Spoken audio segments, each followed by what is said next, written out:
Hello, everyone, and welcome to the first prediction of the new year. This is the prediction for the upcoming death battle Kratos versus Asura, a prediction that was definitely timed to come out now and is not as a result of both parties pretty much completely forgetting about it. You may say Okay. hello now. Hello. It is I, the Black Shulk. You may know me from as the guy who said Omni Man might win off of a star level count. Well, Oops. I mean, he wasn't wrong. It might have happened, It happened. and now his name has more meaning to me because I've played Xenoblade 1 and finished it. Yeah, that's the real one. But you know what? We're not here to talk about that universe buster. We're here to talk about Yeah, two of them. two of them. That's to be clear. It's not one, it's two of them. Oh, the once eternal ballot understudy. And now it's like coming out before Wile E. Coyote. Oh boy.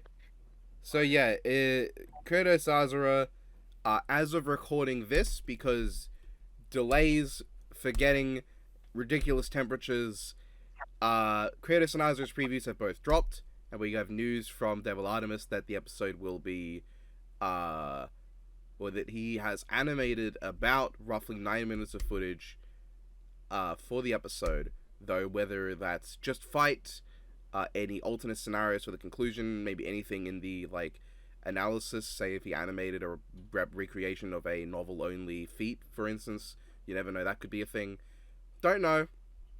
The one screenshot he did share, I think, is quite enlightening, but we'll get there.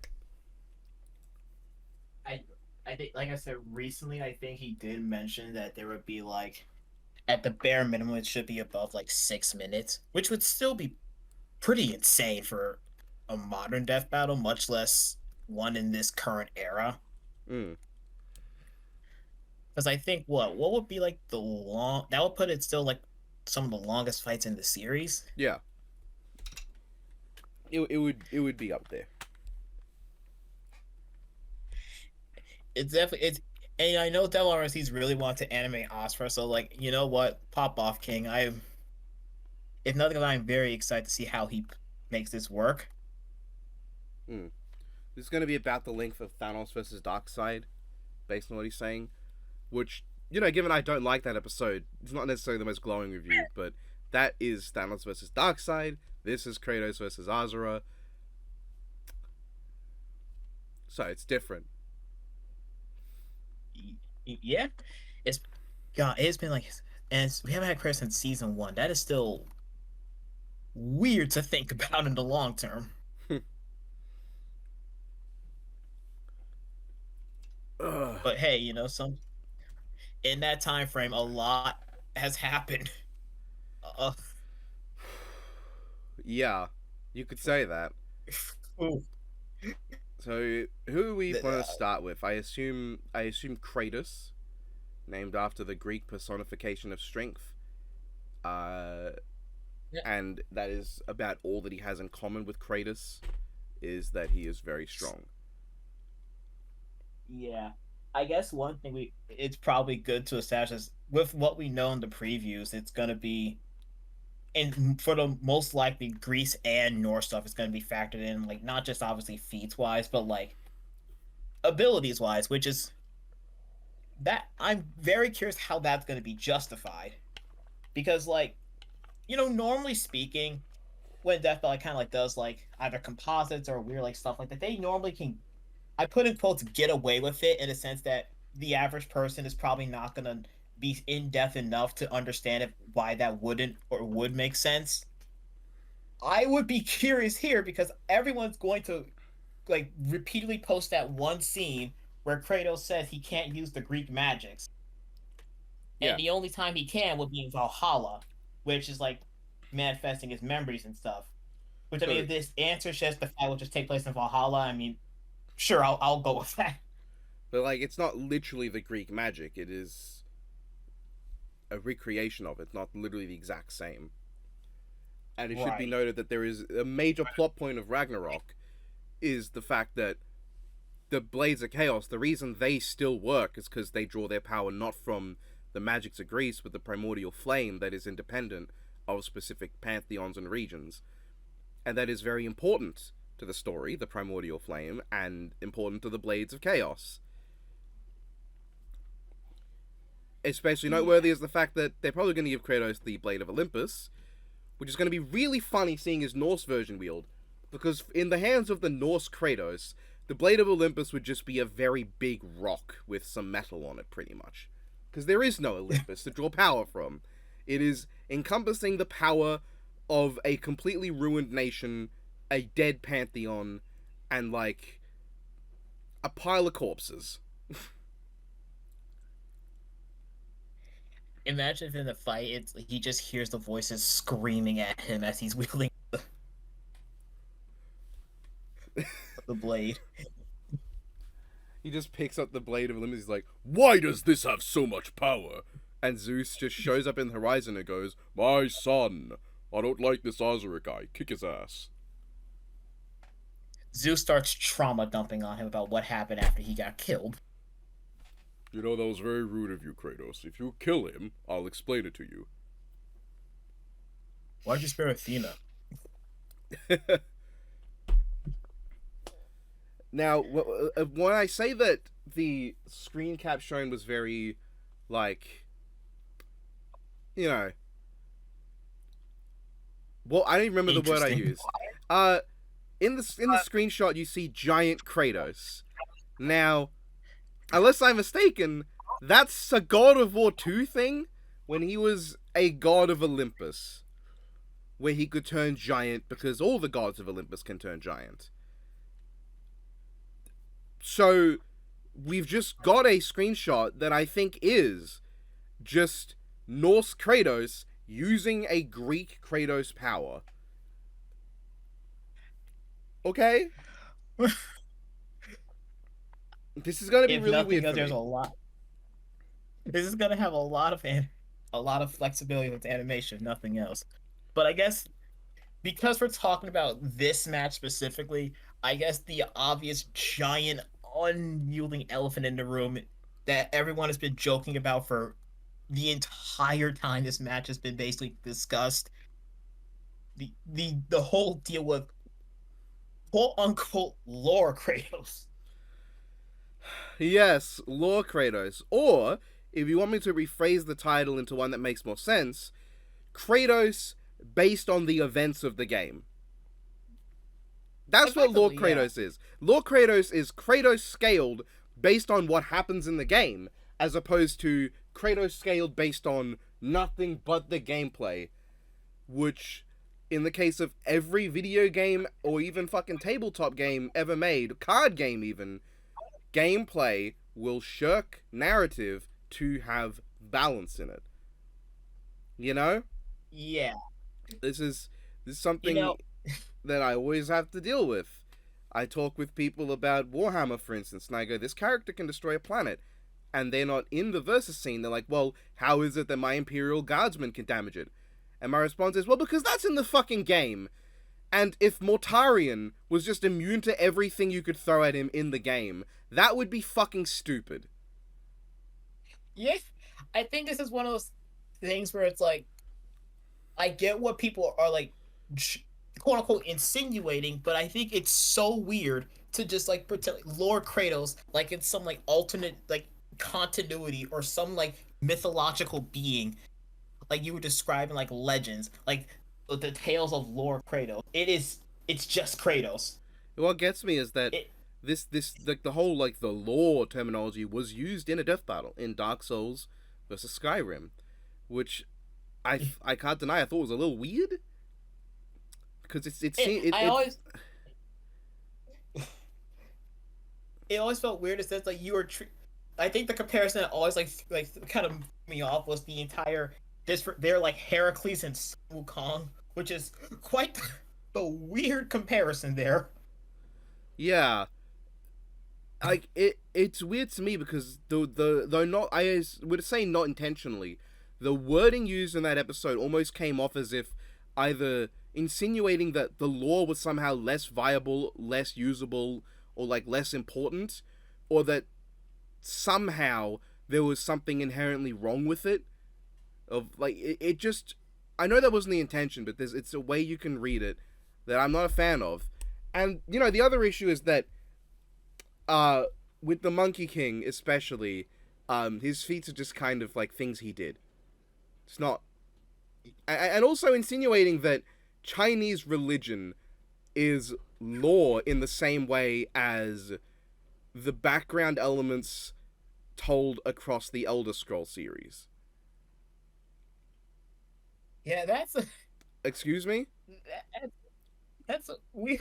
I am thankful so far the previews do not insinuate that's going to be the approach they take, but like the previews admittedly they kind of just lay everything out on the table. Like they open up with the fucking primordial punch, which we'll get to in a bit. But Yeah, they open up with that. That's interesting. And that honestly, that's kind of what I mean by just the story of the game, because that's not like some random lore tidbit. That's not in some guidebook. That's not some thing like that a collectible says that you can find in like level 3 when you duck down and clip through the wall to get a hidden spot. That's just the intro of the fucking game. At what point are we going to decide, now you can't use cutscenes and the story of the game to scale this character? Because let me tell you, while removing that would make Asura win pretty easily, it also resulted in Asura being a bit lower than he's supposed to be. Because, well, Asura is definitely a character where the gameplay is more representative of how strong he actually is than usual. He's stronger in lore, in story, than he is in gameplay too. So, I was supposed to have some move. yeah.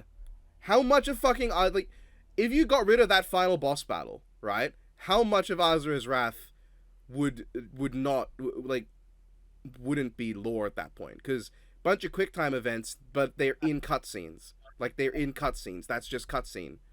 That's not gameplay. Yeah, I mean, shit. At this point, I think the best way to put it is like we not too long ago we did just get JRPG McJRPG man being universal, which is not in fact based on the average gameplay. And this can apply to a lot of JRPG characters when you get around to it. No one would want to have that conversation though. And it's really funny when people will go with this, like ignore the story, only use the gameplay, and then get really uppity when you use Supernova for Cloud. Because uh that's just a gameplay thing. That's a thing in gameplay. That is a cinematic animation for a move in gameplay that objectively cannot kill you in the localized version of the game. You cannot die from Supernova. Yeah. It's just an objective, undeniable fact. Cloud Strife cannot be killed via Supernova. Unless you're playing the Japanese version. But this entire segment has just been to say those feats are fine, and the episode's just kind of making it fairly clear they're going to use it by, in fact, opening up with one of the most blatant feats you can get, which is the primordials punching the universe. And as they kind of basically explain in that preview, it's a not super lengthy chain, admittedly, but a function comes down to Kratos did beat up Kronos, and then he beat up one of the people who made the universe. So that's already kind of a start. Yeah, and like if the logic, like I know people get like uppity with scaling sometimes, and it's like that guy survived a star, this guy can't even destroy a house, but he could hurt the star guy. That doesn't mean he can destroy a star. No, but it does mean that if he was fighting someone who had star level durability, there's evidence to say that he could harm them because he did that. So it'd be like even like God of War. Even if Kratos can't destroy a universe, if Asura was a universe level threat, then via this chain we know that Kratos could fight him because he can fight people who are on that level. So even if Kratos himself you would randomly say is not that strong, there's still precedent to say that he could take someone on who is that strong. You know? Basically. It's so not weird. Like, and it's there's a lot of stuff in general across the games and series when you look at it holistically, because since this is based off of like mythological legends and stuff, a lot of like crazy accomplishments get translated into those games. Like they mentioned the world pillar, that can bear the universe, and then Atlas was just forced to hold it for years on end. Mm-hmm. There was, I, I think there's also stuff like novels claiming like Ares and Zeus are like shaking the heavens and earth and stuff. And even if you go into like the modern games like Ragnarok and like 2018 and stuff, which are like the quote unquote more grounded takes comparatively speaking, there is still the whole feat of Thor hits a snake so hard it shakes all of the nine realms and sends him back in time because he and that Yeah, does just happen in Ragnarok. You it do just see him get hit so in gameplay too. That's like that's not a pre-rendered cutscene. That happens. It just happens. You just see yeah. it happen And there while you're playing the game. and then yeah, more or less. And there's also just factors like in like 2018, like they mentioned like a lot of backstory elements, which include stuff like Odin at killing Ymir, and then like his flesh just flooded all of the nine realms. And then there's stuff like Surtur, who made all the stars in all of the realms, and he has probably the most, I guess, notable feat that'd be relevant here, which would be how he destroys Asgard, which is its own, space time. I guess that's another thing to highlight a lot in the Norse saga, which would be like a lot of. It's made fairly clear the nine realms are their own little separate realities with their own separate spaces and times. Different places fall into different areas. Like time like passes differently in certain realms. I think, for example, was it Helheim? I think Yes, I believe you. it was like I believe you're right. yeah. It was like one of that air passes differently. Different areas they even say in like some of the not concept art, but like other murals and stuff. Just each realm has its own entire area. That's how you literally use realm shift. You just shift the existing space time in whatever realm to fit your little time slow ability.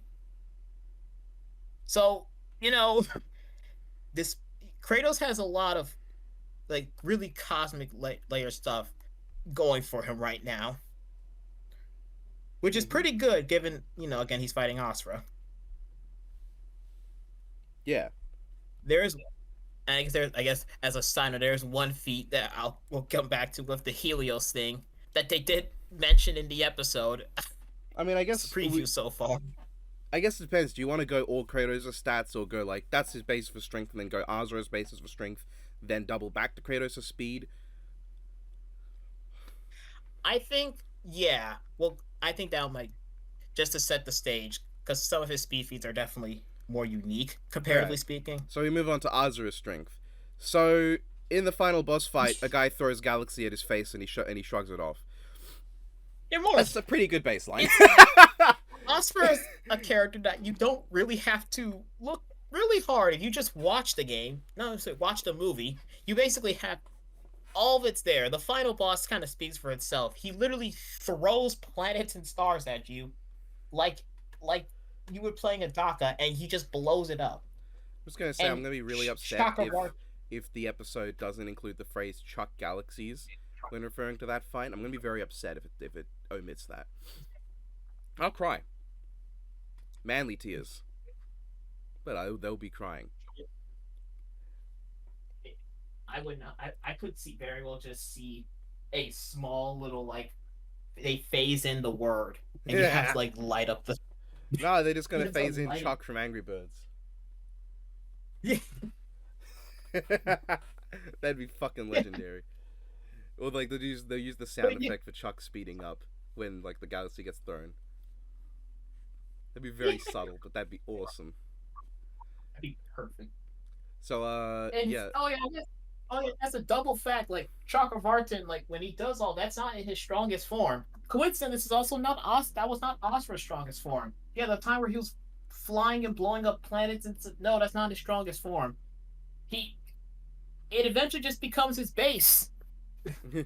You know, I just want to say now, when people say that Asura's Wrath is basically just like the perfect Dragon Ball video game, I gotta ask, where in Dragon Ball does anything of this scale ever happen?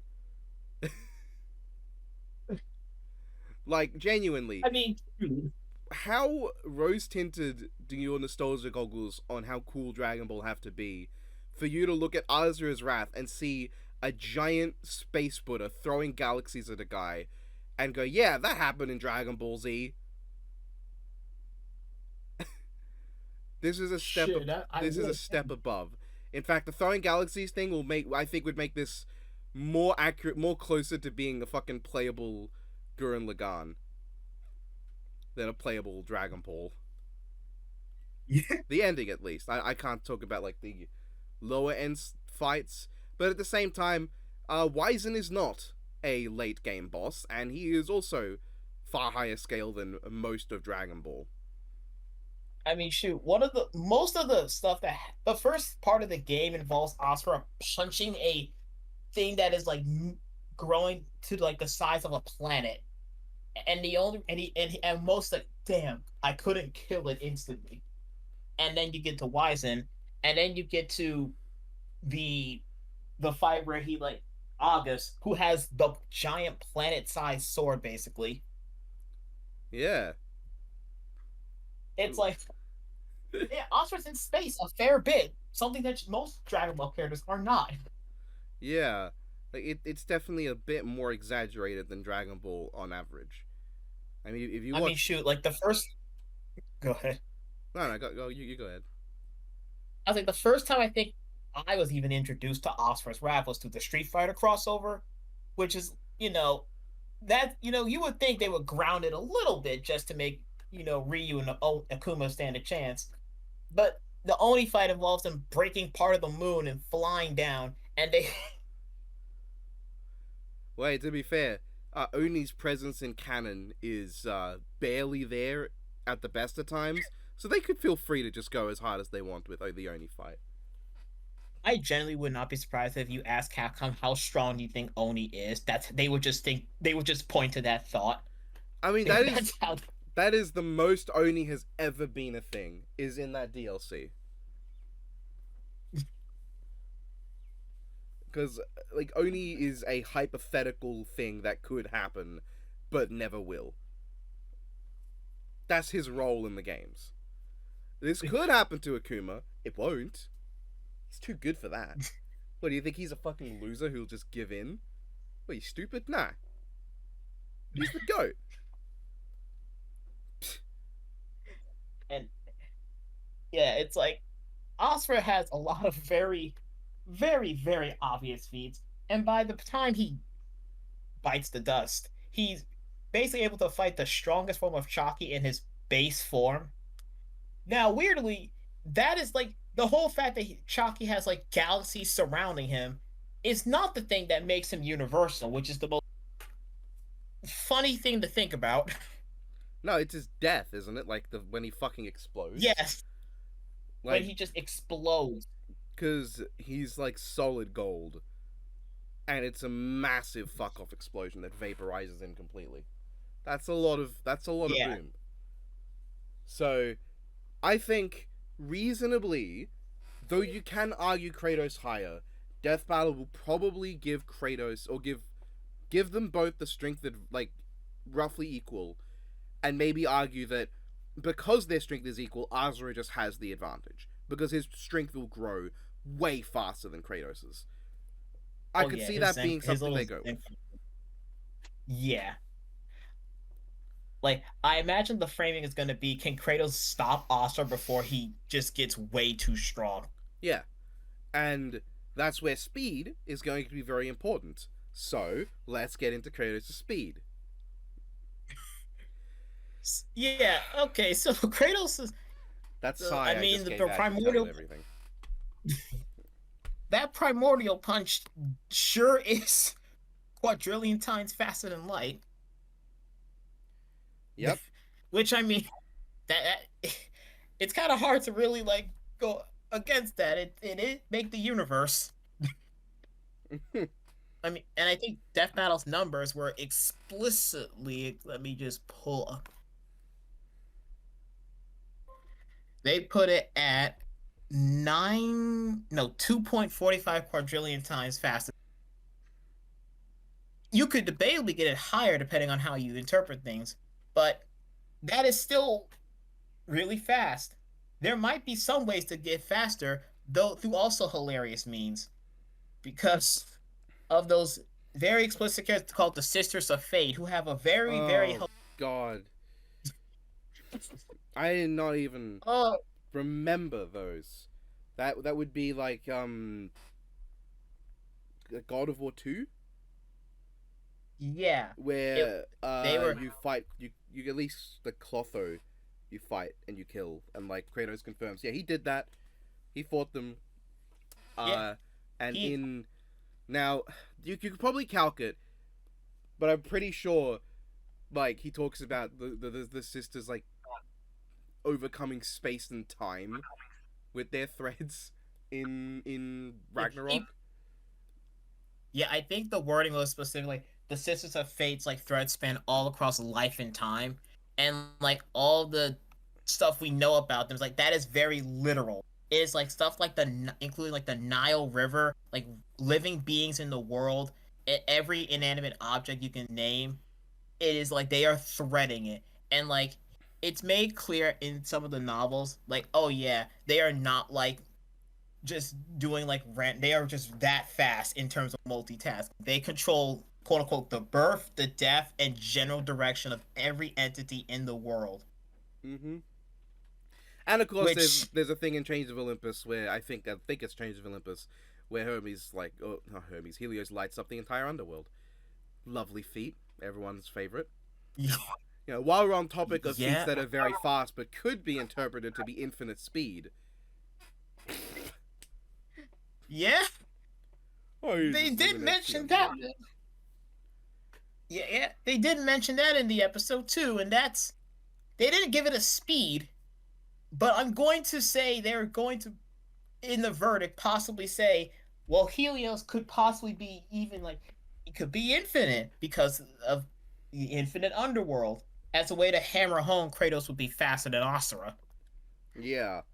Now, that's not to say Azure is slow. To be fair, um, there's the whole thing where like he flies beyond the galaxy over the course of like his fight. Like this is Destructor Azura. Or Yeah, the like the fact that like Chakravartin's shooting these laser beams that reach him from that distance as well is probably notable. I don't know if that like gets faster because I don't know about like whether it's like aim dodging or if Azura just is fast enough to dodge them after they're shot. I don't know, but that's probably notable. I don't know if there are I any think other feats. yeah, I think the calc I remember seeing for it was like trillion, like 400 trillion times light speed, which is very very fast. That is, that's not slow, just not quadrillion times the speed of light. But Yeah, and it should be noticed this is just Destructor because I might be wrong. Again, I've not played Azura's Wrath. I'm just going off of versus Osmosis here. That's why I have Shulk here. Uh, I've never seen anything from Azura prior to Destructor getting that high. Like I know of some feats, like what's his face jumps from the moon to Earth. That's probably quite fast. yeah, When Azura gets fucking sword slammed from the moon to Earth. That's probably quite fast too. There's Wizen's probably not slow. I would imagine he's decently fast, just via scale. And the creature the size of the moon probably also would be going quite fast to move any distance in a reasonable span of time. Um, there is that time he fired a beam into orbit when he got really. I was because when he got really really mad, but that's not exactly like that specific. does It was not specific when he went narrow it berserker. down. That's like the perfect time for that one gif. Yeah, it was specific when he went berserker when he like just fucking loses it, and like it's that famous gif where like you see him like yelling and then like the beam goes into space and all the ships around it just get destroyed. Yeah. But that's not light speed, but it's very very fast. It's so relativistic. But But obviously, there's unfortunately for us nothing currently faster than the at the bare minimum primordial shockwave chant over there, and that's before they may factor in stuff like the Sisters of Fate or Helios. I wonder, could you calc the size of Chakravartin exploding and like get like a speed from that maybe? I don't know That what I know if could, Azura would scale, but like I'm wondering if that would be impressive. I mean, it would be because he's fucking huge. yeah, yeah. Actually, if you calc the size, like the speed of the explosion, it'd probably be faster than the other things, just because like that explosion's bigger than several galaxies, and it's very fast. When I look back for like the calculation question, see if there's any speed mentioned. I still love how they have like a golden statue, like they are weighing someone weighed it and measured it just to help make sure they get a value. Hmm.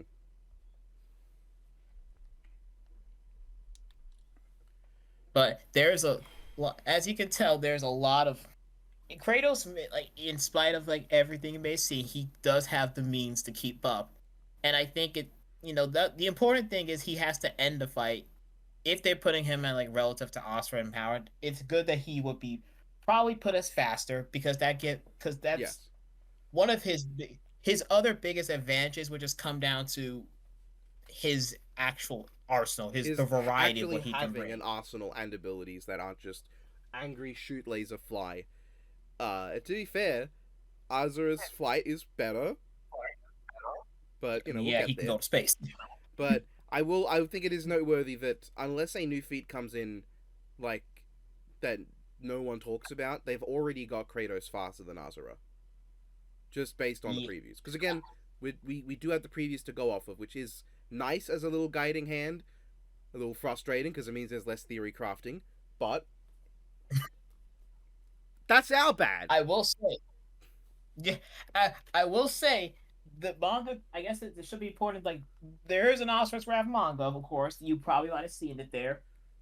Even I still found myself bewildered by its existence, but it could be very important because I guess tangent when we're talking about stuff like can Asura like get through the arsenal, there is like from what I've been told and what I understand, the manga does offer a lot of pretty good resistances to some of what Kratos can do, which would be very useful for him not dying, especially when it comes to his regeneration, which is like I want to say one of the most other iconic ability Asura has that isn't just rage and energy. It would be he doesn't die, Mm, which is very because in the manga, I think they actually like you get to see his regeneration actually like become better over time. Whereas like in the games, normally he just kind of he'll die, climb out of Naraka, and then like he'll just come back like as long as he has some form of his body. But in the manga,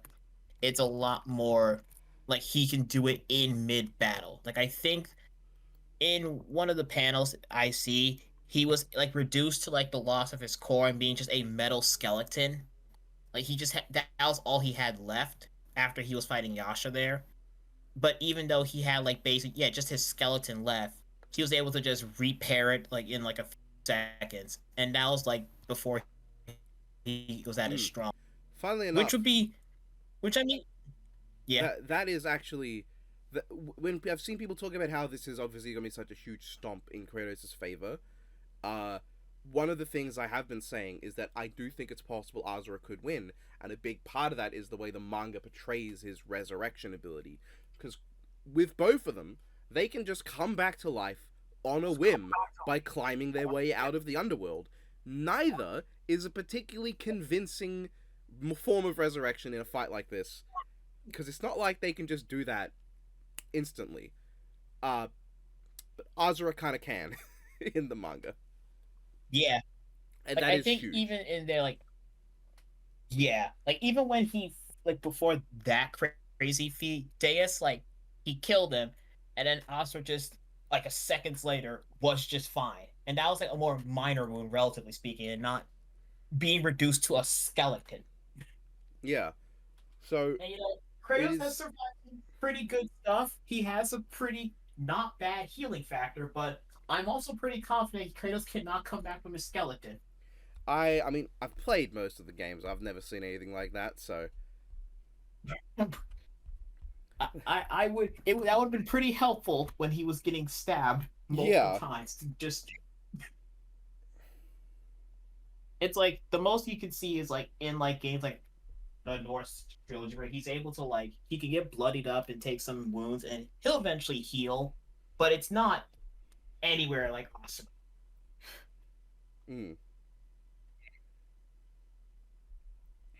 But that's where Chris has to make up the difference with his absurdly big arsenal he's going to be getting because it's going to be covering all both sides. I guess for ease, it'd probably be easy to talk about Norse first because that's where most people are probably familiar with, and that kit's, I guess, relatively speaking, more digestible. it's a lot simpler. Both in terms like I guess not in terms of powers because he's got a lot of runes. But in terms of Yeah, arsenal, it's pretty much just he's got the Leviathan axe. It is a really weird thing for him to have. This is not versus related at all. But let me just say, Leviathan, not Greek or Norse. That's biblical. That's from the Bible. Uh, there is a god with an axe in Norse mythology, a very prominent one. Um, it's a golden axe, and he like throws it a place, and it like marks like a land of peace. That's not what this is at all. This is not his axe. The name escapes me. Starts with F, I believe. It's just like for some reason this axe exists with no basis in Norse mythology. Why? Fuck you. But it's a weapon that nobody uses in Ragnarok because you get the Blades of Chaos immediately. I mean, what? So it can freeze things in place when it hits them. Kratos can summon it back from throwing it, and he can hit you with it. That's what it is. His other notable weapon that's not just a Greek weapon is the Draupnir spear, which is basically just a ring that can create like infinite spears. He can infant. just keep making them, Yes, throwing them. He can make them auto explode to do a ton of damage. Uh, very impressive. he he used it to beat up Heimdall, which is very important. Very Yeah, very important. he Yeah, took down Heimdall with it. Uh, the sad thing is, it's not his only spear. Um, yeah.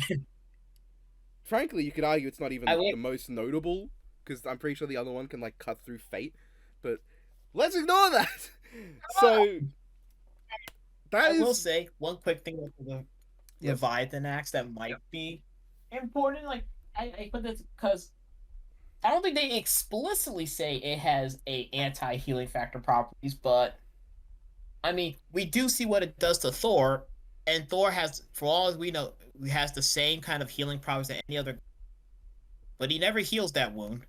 yeah, Now obviously, like the wounds, it can deal versus the wounds like Kratos Asura can come back from are definitely different, and it's like it could just be very well like Thor's healing factor is not as potent, but like, well, it isn't, but like it could be the reason why he didn't heal from like specifically the axe.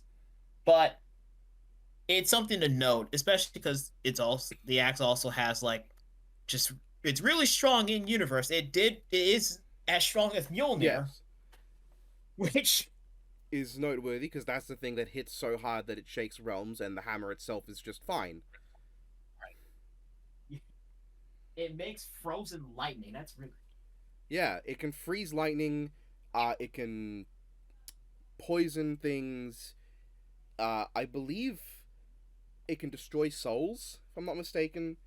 Uh, it has a ton of like yeah. long range abilities. It can like shoot like streams of ice, I think, bursts of ice, like stuff like that.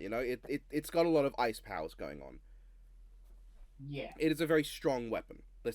I joke about it being stupid, and I downplay it a bit. But let's not make any mistake. The Leviathan axe is his primary weapon in the Norse games for a very good reason. Yeah. But thankfully, he doesn't need to worry about just an axe. He got the Blades of Chaos, which are His main weapon the across the fun entire one. fucking series, pretty much. The fun one. Yeah, I mean, I like the Which Leviathan axe, but like, mate, it's the reason the Leviathan, first Norse game builds up to the Blades of Chaos is because they know, you know, you're not gonna play with the Leviathan yeah, axe unless you don't have access to the blades, or you're fighting something that's immune to fire. yeah. It. I think it's impressive that Draupnir's as fun as it is in Ragnarok because it's the Blades of Chaos are yeah they're just fun. So, what can the Blades of Chaos do? You must be thinking they're What just can like they do? fiery blades on chains. No, they are imbued with the primordial flame. They are very, very strong. They're very powerful. You might They, think that what does that mean relative here? It's one of those things where well, I mean, the whole point when you go in Ragnarok is you need to go to like not Ragnarok, the fourth game, the mainline game, when you need to go to Helheim, and the whole point there is no flame can burn there, nothing ever can go there. You cannot use any fire except the blades of chaos yeah, because they are just that hot. because the primordial flame doesn't give a shit about what you say can or can't happen. Uh, It's so strong it can help bring about Ragnarok. yeah, the Blades of Chaos can like absorb your soul. I think like they can suck your life out. They can like send you to the underworld, which to be fair, not exactly going to help with Asura. Something he is very experienced with not giving a shit about. Um, like it can also create ice. Like I should note, with the like one of the Poseidon powers you get, the flaming blades of chaos can just make ice. Why not? Yeah, It he can can make like lightning as take well. he can like take energy from it and like he does in like the games like throw it back at. In fact, I think the funny thing is like I don't know how it would work here specifically, but the more Kratos kills with them, the stronger he himself gets. So like anytime Asura is technically dead, would that be his way of Yes, keeping? that would be an interesting thing. Is if Kratos just repeatedly kills Azura, which to be fair is not going to be easy. He will get stronger every Yeah, time. This and again to make sure it's clear, that is not a great counter to Azura getting stronger, because you see Kratos yeah. actually has a prerequisite to getting stronger. Azura just exists for several more minutes and he'll be stronger. So uh I don't know how useful some of the powers are. Freezing things with the blades of chaos, that's not going to help. The lightning of Zeus, I don't know. It's possible Zeus has some crazy abilities I don't remember. Uh but he can just shoot lightning at Zeus. I don't know if the lightning's going to help. He can like summon souls to fight for him, I think, with like the power of Hades. I don't know if a Jobber squad is going to really work on Azura. When you could literally send a planet of Jobber squad at him and he would just destroy the planet. So, He's gonna scream and they'll evaporate. yeah, It's like it's going to be it's hurt. what's gonna happen is you're gonna have like Scooby versus Courage, but like the giant Scooby is just made up of a bunch of jobbers.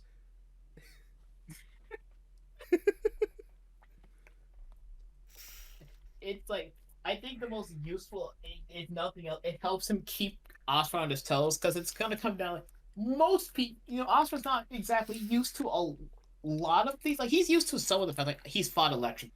That's Deus. That's just Deus. He's Yeah, fought like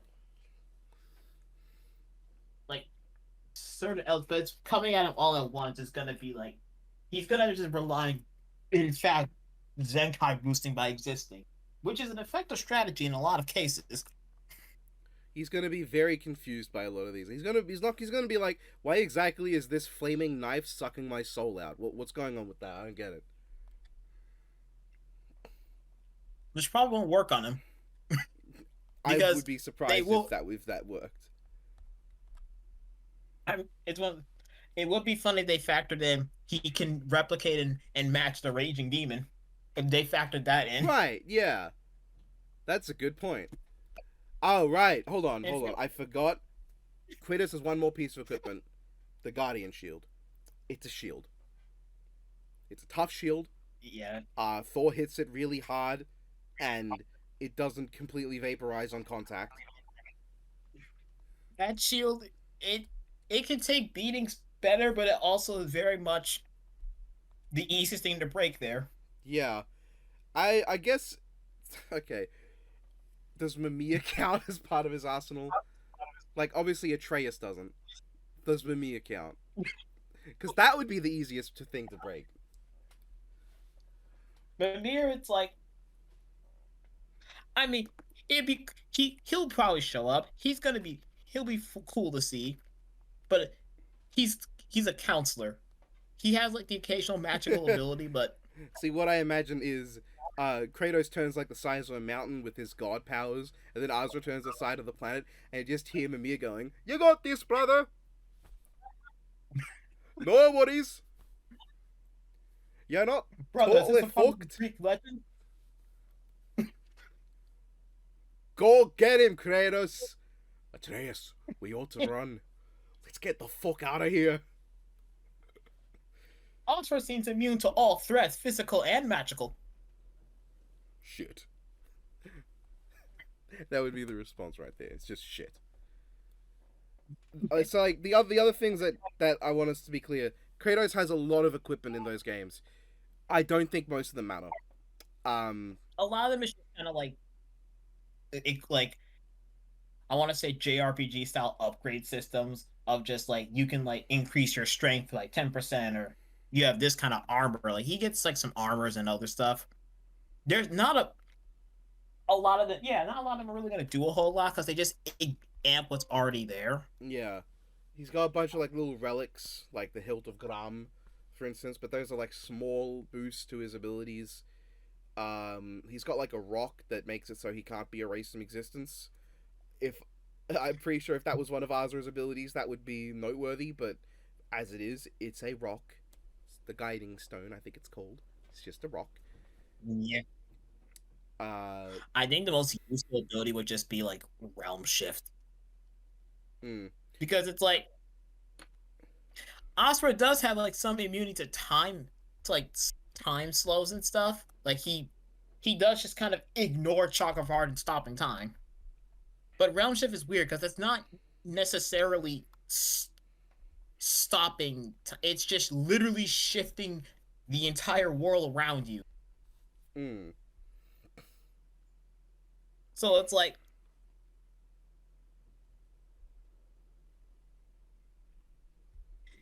you could it is like it's a time slow in a way without being a time slow because he's I think you can argue it's if it doesn't work at first, it's because altering the flow of time doesn't affect Azura. So instead, Kratos would just alter his like the flow of time on himself, and Azura resisting it wouldn't matter at that point. So like if you looked at it from yeah that point of view, it wouldn't matter. That's talking about magic and its like abilities as well. And I would say yeah, Realm Shift is probably the thing there, because like I'm trying to think, does he has like nothing else super notable ability wise in the Norse games. It's yeah like, those oh games are very no, like, he's gonna summon a fucking squirrel. I mean, technically Atreus is the one who does that, but he's gonna summon a squirrel to attack you, Azura. Look out! I mean shoot that would be the image of Ratatoskr dragging him into Yggdrasil would be Nah, it's the idea of Ratatoskr showing up and like. No, honestly, I like that one. Yeah, sends him to Yggdrasil. Then he just climbs his way back. yeah I'm just imagining like an Max extended sequence of Azra like going up to the locals and be like, "Do you know like the way to this place? Is that down there? Oh yeah, thanks." And just like very calmly making his way back. yeah. That would be so terrifying for like someone in Asgard or someone just to see some random angry dude who can there's Kratos but he can fly I'm basically just fly just fucking but imagining like fucking just pro ZD down there. Like so you want to fly up that branch? You want to take a left over there? You want to go past the door with the M on it and go to the door with the O on it. Okay. Make sure you don't get them confused. Like just explain that way. Here, have this guiding stone to make sure you're okay, and have a good trip, sir. And whatever you do, do not fall because you might get erased from existence if you just fly in Oh a specific direction. oh shit! I'll be very careful with that. Don't want to just fly off and just erase from existence by accident.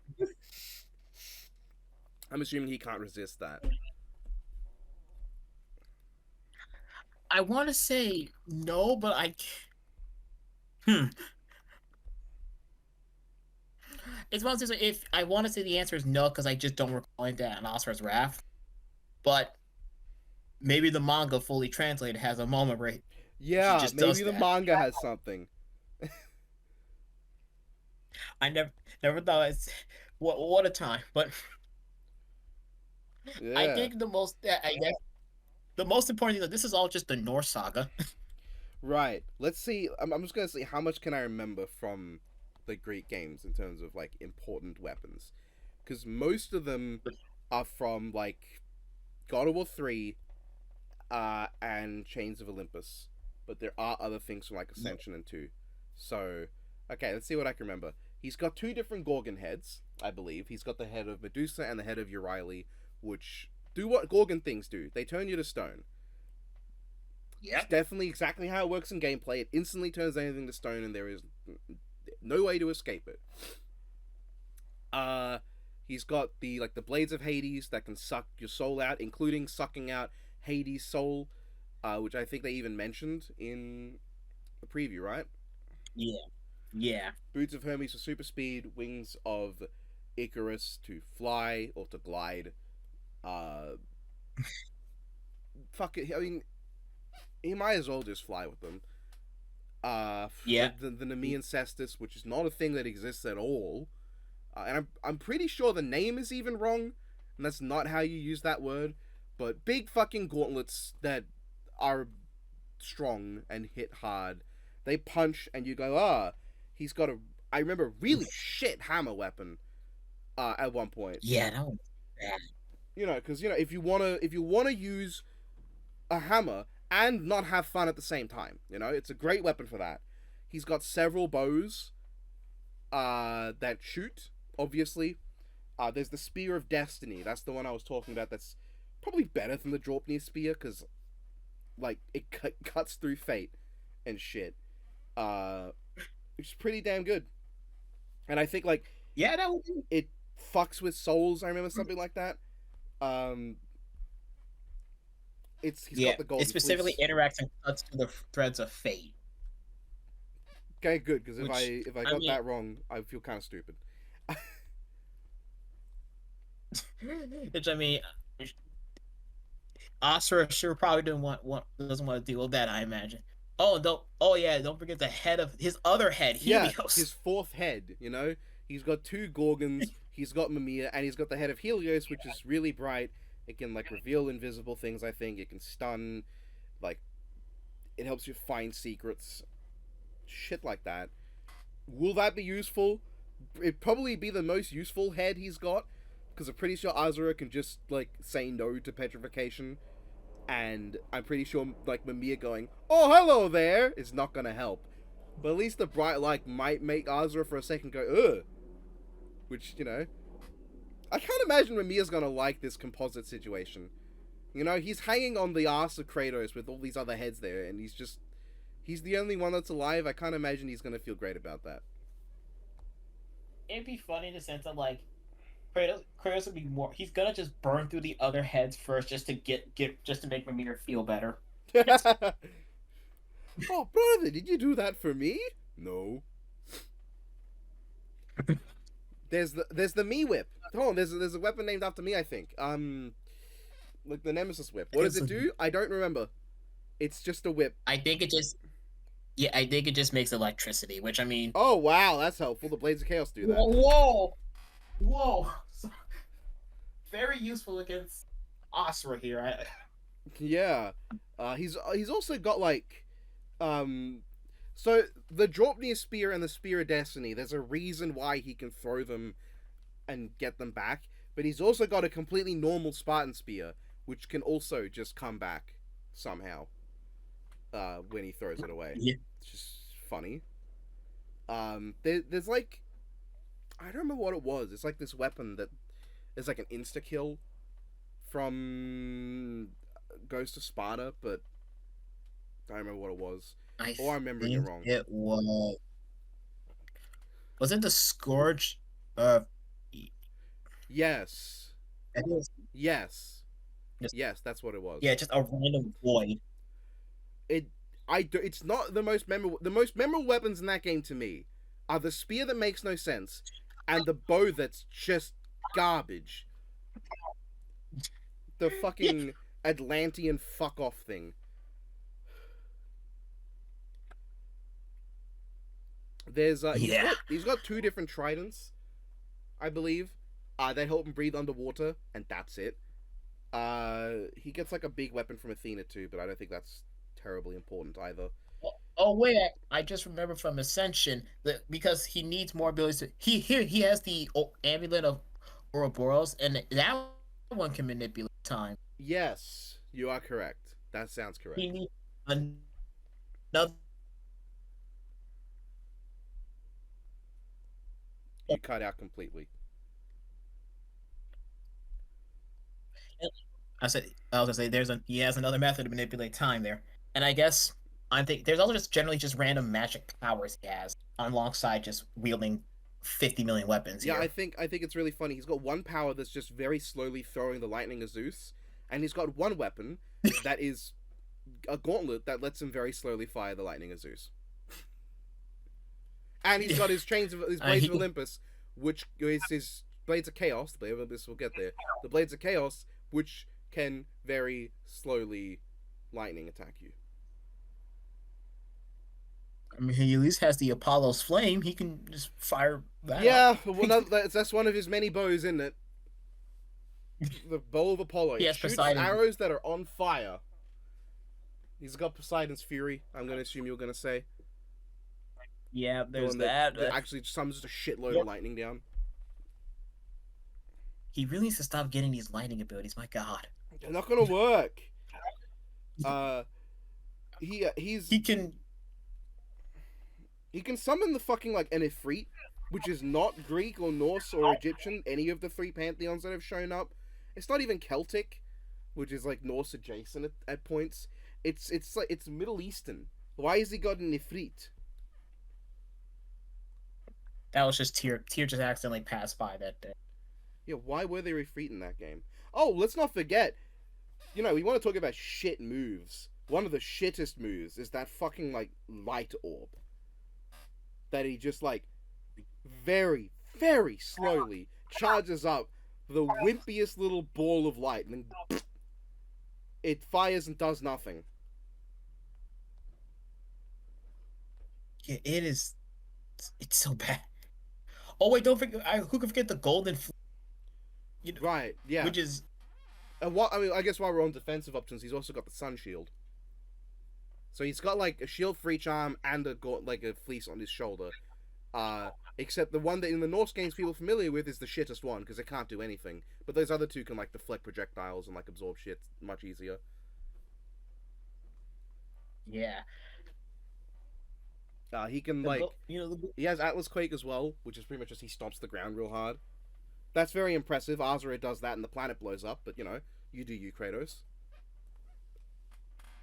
yeah.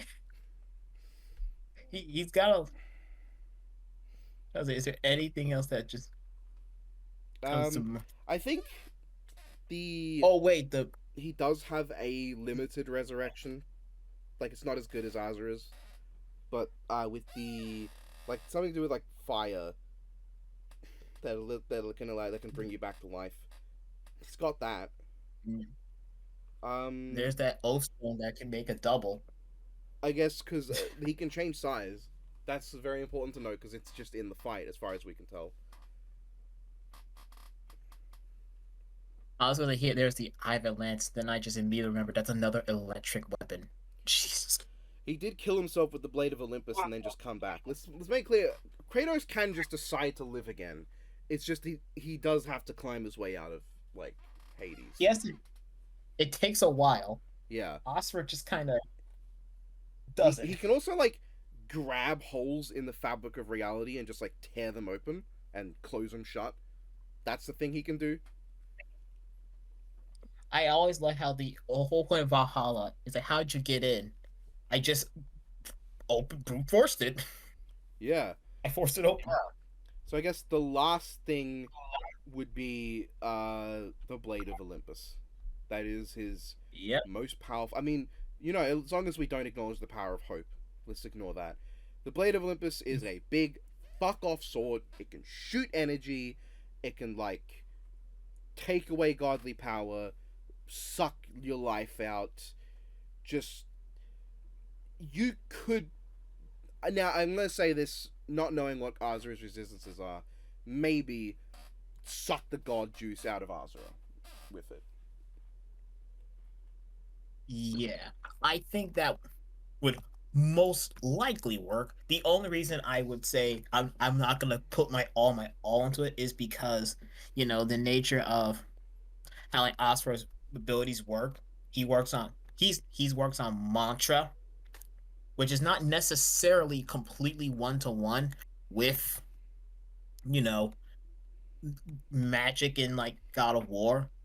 But at the same time, it's like he is a god. Asura does become a god Mm. for all intents and purposes. And like the blade was able to like turn Kratos from a god to a complete mortal. So Yeah. now whether or not that's because Kratos began as a mortal or not, I couldn't say. But like the purpose of the sword was to take away Zeus's power. So presumably it would Yeah, work it on does Zeus that. like perfectly. It does it fairly consistently. Like that draining godly energy. That's just fairly consistent. Zeus does just do that in the beginning of the. Yeah. So that's most of what's important with Kratos' arsenal. Yeah, Does Azura have any it's a weapons? lot. He has. I mean, he has like that one sword that he might have picked up off of August. Is that the really big That sword or actually, I have to remember. I think it's so. Let me check real quick. But I mean, Asura probably is not going to be relying on that because really, no? his fists are infinitely more effective And than any sword he could reasonably and wield. like at his strongest, his fists are just bigger. Yeah. And I think the only other thing that would be important is like his mantra core, which is not really like a weapon. That's just his life. Hmm. Or mantra reactor, excuse me. But yeah, it's like that's more of his life rather than something he'll pull out and beat Kratos on the head with. I'm sure that's Yeah, I don't think that's gonna help him. yeah, If anything, with the amount of like ways that Kratos has to suck away someone's life, exposing your life is not a good option. yeah. And so I guess like we have to think about what can Azura I think resist the because Azura's. I guess the two questions are what can Azura resist? Can Kratos put Azura down? And they kind of go hand in hand. like for what's like the mantra reactor, it does like its big thing that is meant is to help absorb like a bunch of like energy and stuff. And what did happen was like when Yash like he found a reactor, shoved it in his body, which helped him get better control, and he could just directly absorb. I don't think he necessarily like he doesn't like he's not some energy vampire, Mm. from what I remember. But like it the most possible art counter he could possibly have to like the nature of like Kratos's like energy draining would just be okay. He might be able to just absorb like external sources.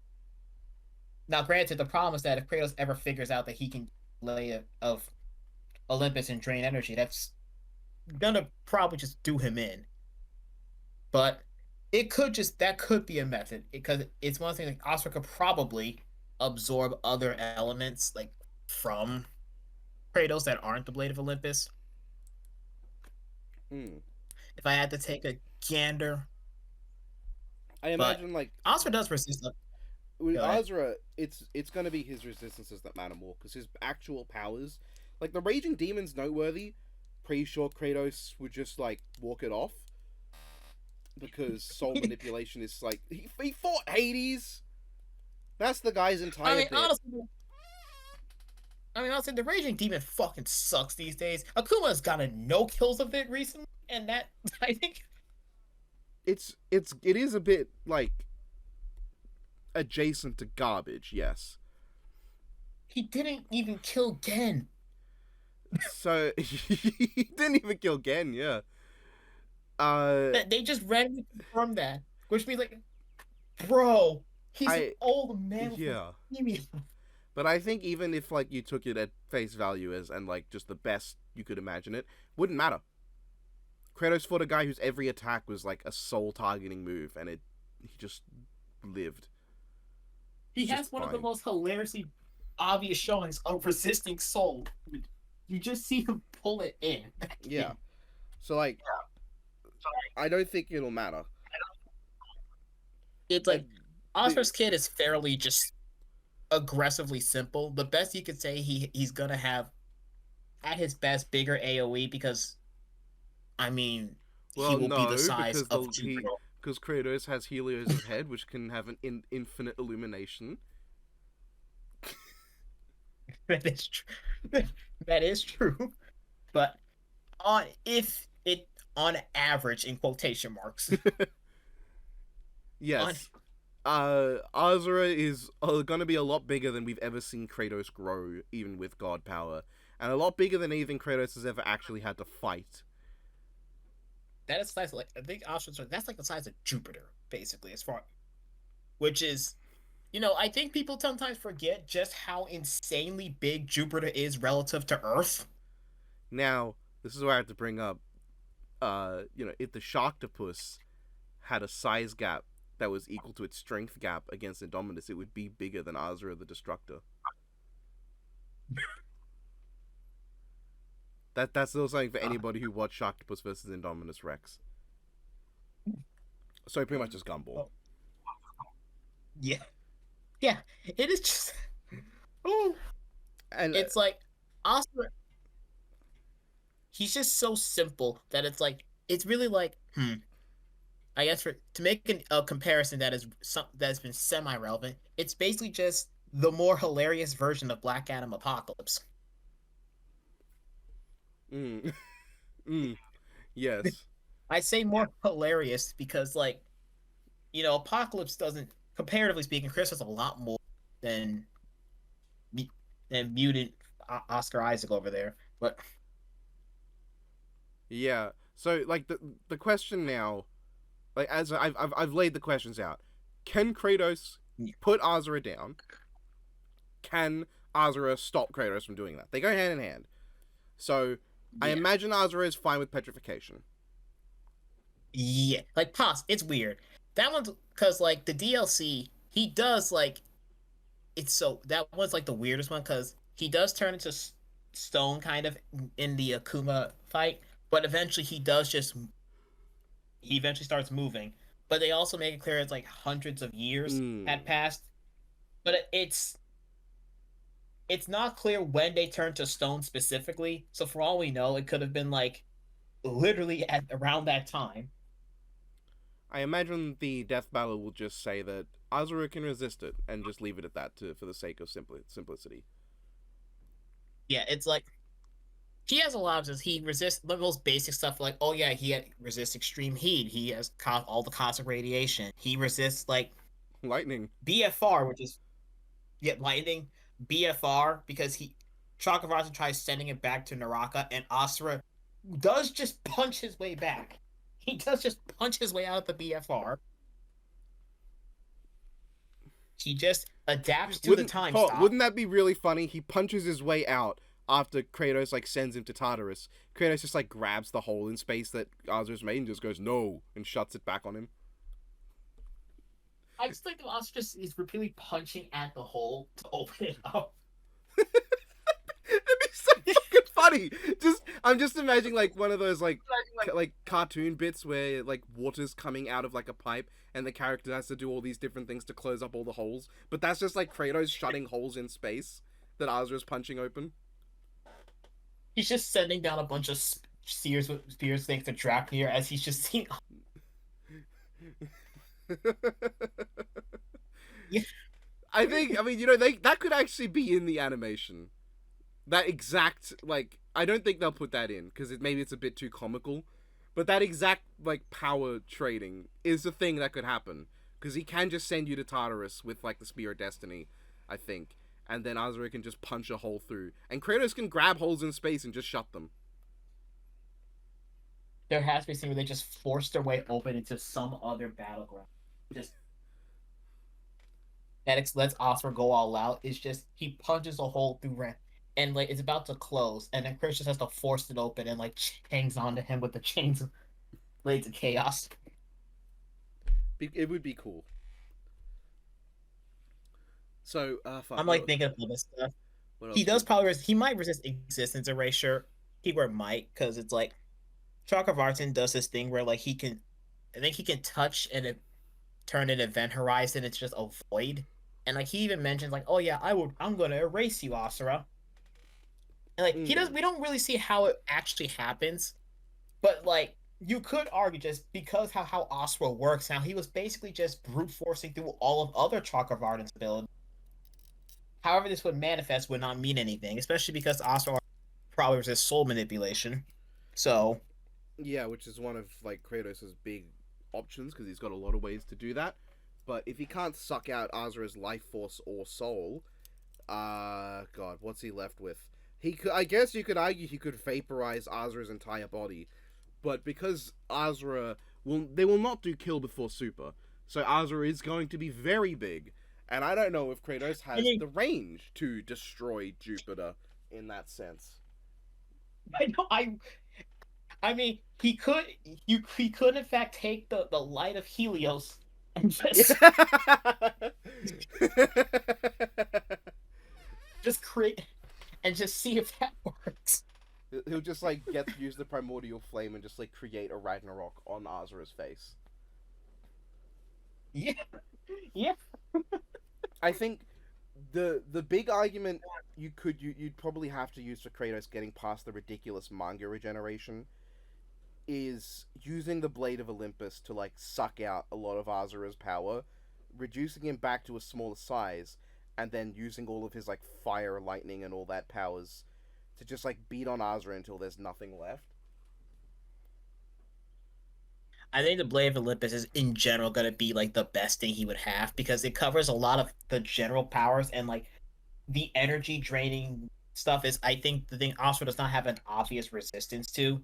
From like the most again, like the most he could say is he might be able to absorb stuff from the outside surroundings, but that's still kind of not it and not really resisting it. It's just pulling external energy, which would just make Kratos weirdly stronger. So that's not helping him. And at that point, like Kratos, you can also just argue other gods have also have the ability to regenerate way past that point, and they can't do anything about the blades of Olympus. Yeah, I guess. Will they give Kratos the power of hope? That is. If that happens, I could see it being an alternate scenario, if depending on how I don't what think devil art it'll this be stuff in the may. fight because I think that'd be dumb. But like, what would that do for the debate? The Like, power of hope is like, let's ignore the higher dimensional arguments because I think they're stupid and dumb and smell bad. Uh, yeah, but it does allow Kratos to come back to life, pretty much instantly, and turn off resurrection in others.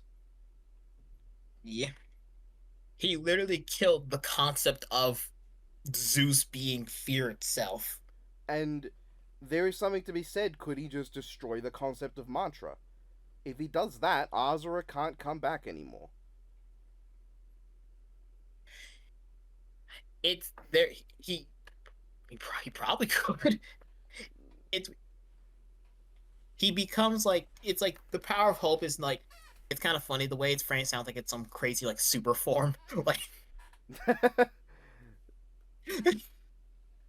No, like he uses it as early as the first game. It's just like it's something he uses to kill like Kratos, Ares, and it's just like this dormant power in Kratos that was once in Pandora's box, and then like it opens, and now like Kratos just has that. Yeah. I think even like nullify Prometheus is like weird regenerative curse, which like Yeah. that would be very helpful. Like he probably I don't know if he could necessarily turn off. Well, it's weird to say he might because what I understand, mantra is basically the embodiment of emotions. It's the embodiment. Like if I Well, could pull, it is the cosmic energy produced by emotions and prayers. It is power and the powers of demigods. And mantras exist as like vibrations similar to those emitted by sounds and flows within living beings. And it can be weaponized, which, the whole point is they were going to take Asura's daughter and use the machine. so this is where I should note that the power of hope just destroyed fear. Like fear itself was just blown up. Now, this obviously didn't affect the Norse world, but even if like he just, but that honestly that would probably help him. He could just destroy like the concept of emotions within Azura's world, and mantra would not exist anymore. There'd be like a limited supply of mantra at that point because there wouldn't, there nothing new would be made. There'd be no new mantra being made. Yeah. And there's something hilariously deranged about the idea of just it would be functionally replicating the ending of Asura's Wrath, but instead, like in the middle of this entire process, all the other like deities in Asura's Wrath are big super move, like all their crazy machinations, and suddenly Mantra just stops working. Wow. So that is the other thing. But I think with the power of hope, we don't know if they're going to use it. You do have to make a couple assumptions. But theoretically, it's fine. I imagine it will be like kept as like I want to say back like a black box or just like a vague implication of like mostly I could see getting an alternate scenario Yeah. if Devil Artemis was crazy enough to go through there, which I mean he might. He had 9 minutes worth, but it's like I could see it just being like they mentioned oh yeah there's some other methods and you just see like a quick clip of Kratos uh, with blue flames just punching Asura out of existence. Yeah. But without that, I think the big argument in Kratos' favor is going to be the fuck off sword, and I think it is more in character for a Kratos with access to that sword to bust it out than otherwise. I think that is something he just does. As Yeah, for and I like, think combined with his greater speed, it would be like he'd have more inherent time to think about that and stuff and get and pull that off before especially if he's gonna see this guy is just sitting here tanking his attacks, like constantly regenerating like some weird unholy metal abomination. yeah, I think the regeneration is what's going to tip him off to use the blade as well.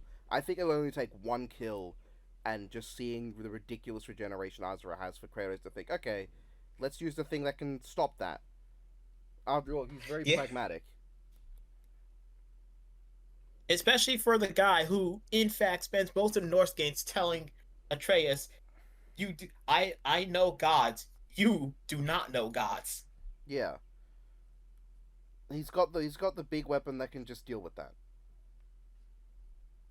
Now, this is not to say, to be clear, that Azura is completely down and out, because it is also possible to just argue that Kratos' win con requires using one very specific weapon in one very specific way to deactivate one very specific power, or for Kratos to have access to the power of hope and do one very specific thing to stop Azura.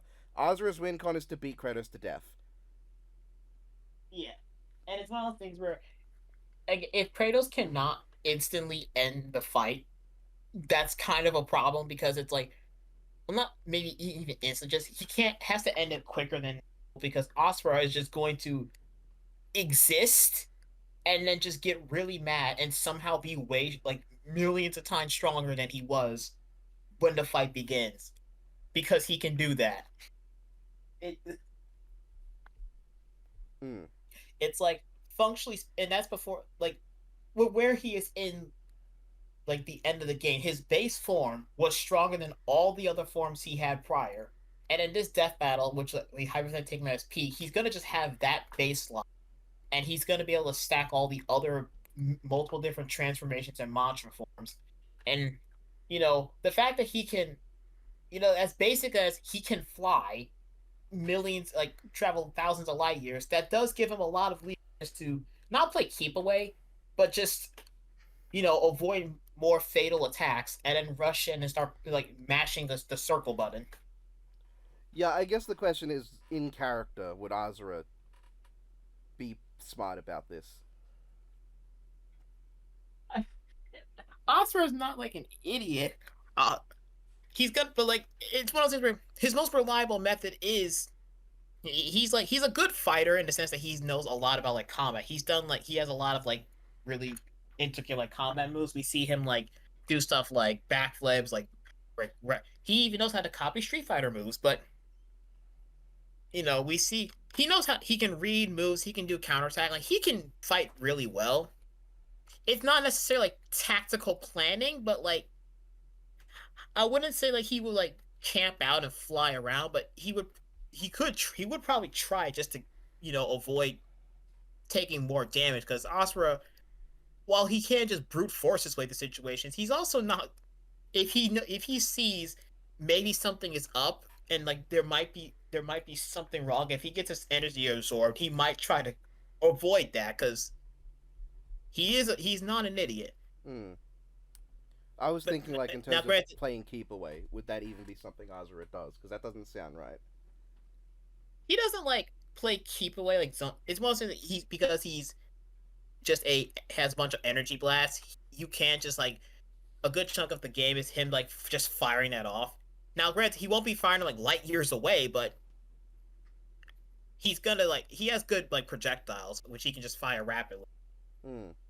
Now again, obviously, Kratos has billions upon billions of different bows and other projectiles that he can also do that. To be But fair, all of Asura's Kratos' is more, projectiles are shit. There might yeah, be that's really there might be some weapons that I'm just forgetting worked well as projectiles, but they're all shit. Just gonna say it. like Drafnir is probably the best just because he can just throw like a bajillion spears and like and he has infinite spears. And at least if they're relative in power, that's inherently useful just to have constantly just throwing a bunch of stuff and combine up some of his other abilities, he could like keep the pressure up. But also Osprey's can just like fire more, fire his fists more, and just keep doing that. And he can punch the projectiles back. Yeah, or just like dodge them, because a lot of Kratos' projectiles have like a really long wind up. Yeah. And it's like the AoE bit I mentioned, like, well, at Kratos' best, he would have better AoE.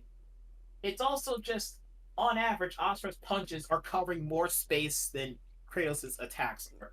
Like the Yeah, most like in a general sense, the most you could see Kratos doing like is like something like the Balder fight, which is really impressive. But and I guess like if you compare it to his wife in the Norse, like Faye and Thor, they mentioned like in the stories, oh yeah, they were like tearing up the entire like town range and stuff. But that's not comparable to Asura, who punched something and made like a planet-wide shockwave way back before he even began yeah. his Azura journey. just functions on a wider scale than Kratos, not just Yeah, in raw and if you're size, but factoring in also terms the of just Destructor, portrayal. yeah, and it's like, while we did make a note that yeah, this is like Lortos is not a thing. I do think it's important to keep like that sense of scale in mind when you're just looking at things holistically because at the end of the day, like, yeah, Oscar is the guy who does become the size of Jupiter, and Yeah, that is inherently that is useful. No matter how that is because pretty I'm useful pretty to sure the have. biggest Kratos can get is like the size of a mountain. Like mountains are big, Yeah, but Jupiter is Jupiter. yeah, End of story. yeah. It's like the best you could say is because of like how we know of other feats. Kratos could in fact hold back something that heavy, but at the same time, Asura's also will be probably treated as roughly as strong. I guess the only way I can see Kratos being treated as way more powerful would be if they go into hyper specifics on the Surtur calc, Hmm. which like I doubt they would do, and I'm not sure if that calc holds up these days.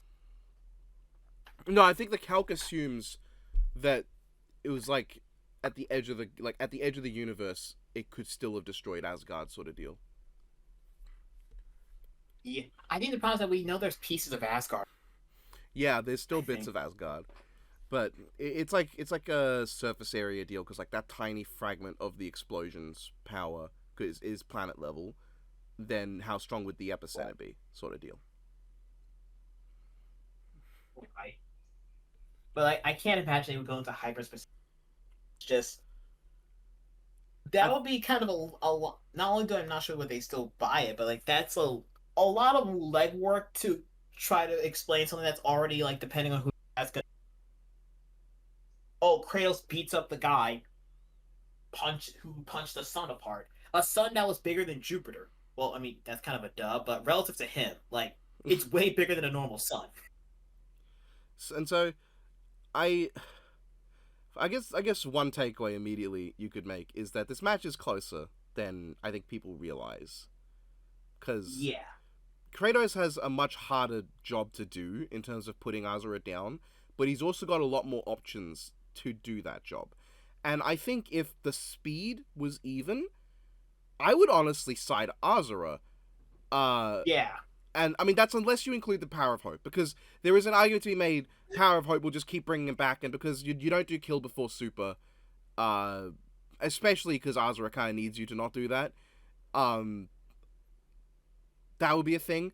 But I think even then, there is just that argument to be made that Azura just needs to beat Kratos to death. But because Kratos yeah, is so much faster, even ignoring the infinite thing, he's like thousands of times faster at like a minimum, like quadrillions to trillions, yeah, that he has so much time and so many better options to deal with shit. And like he can shift time. That's also noteworthy. Gives him extra to work with. And yeah, Azura does have better travel speed. That is a thing to note. If Azura was the kind of character to just fly away, to just run off to like the other side of the galaxy, and just pelt Kratos with beams, without Kratos being able to do anything, then I could still see like Azura having a very good argument to win. But we are analyzing characters and not power sets here, and I just don't think that's something Azura would do. He does not give me the vibe of a coward. And because of that, he yeah. will be putting himself in danger of shit.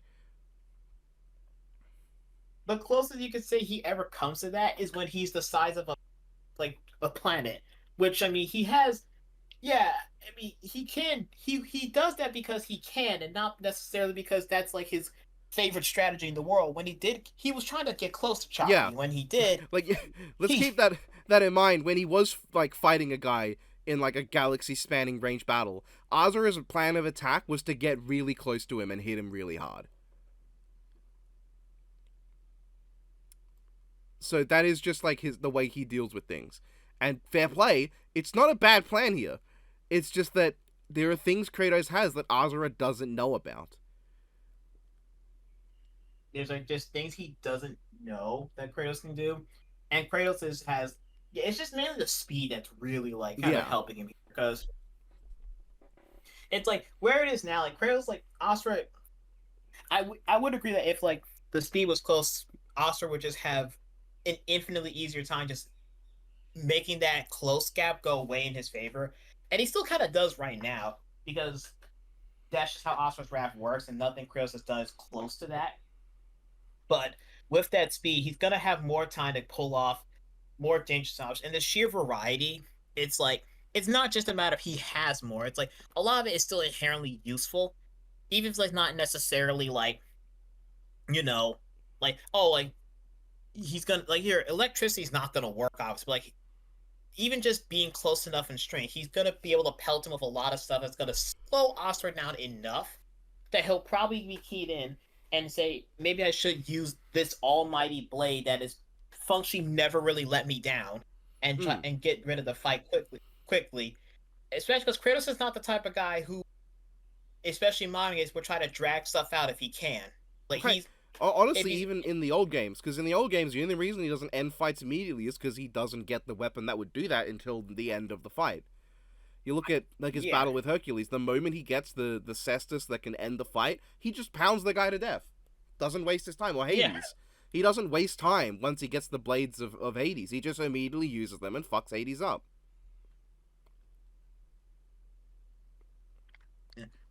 Hermes still was a funny one. Now Uh, I think the argument against Kratos, because like the argument against Asura using his character against him is that Asura would run himself straight at Kratos and give himself like less ability to avoid attacks. You could potentially argue that if Kratos saw what Asura was like, he might try to prolong the fight for the sake of trying to help Asura, the way like he does with Thor, and how during the fight with Thor he's trying to talk him out of shit. But I think the problem there is that Kratos has a lot of context for Thor, a lot of understanding of what's going on with Thor. He knows a lot more. With Azura, he doesn't know shit. He doesn't know this the guy. way He the doesn't know fight is where he's from. He doesn't know what happened. And it's not like Azura is going to stop and go, let me tell you all about how my life got flipped. You could say, turned upside down. Azura ain't going to do that.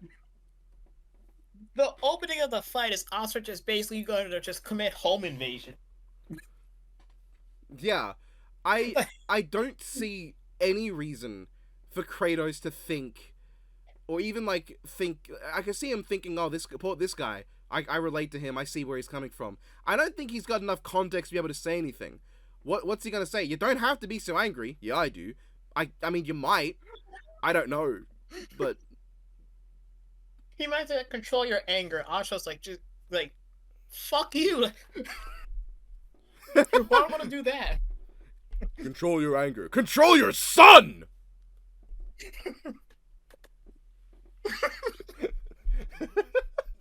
You know it would be perfect if just in the post animation is just Atreus coming back, looking at the home that's been fucked up for like the third time this entire.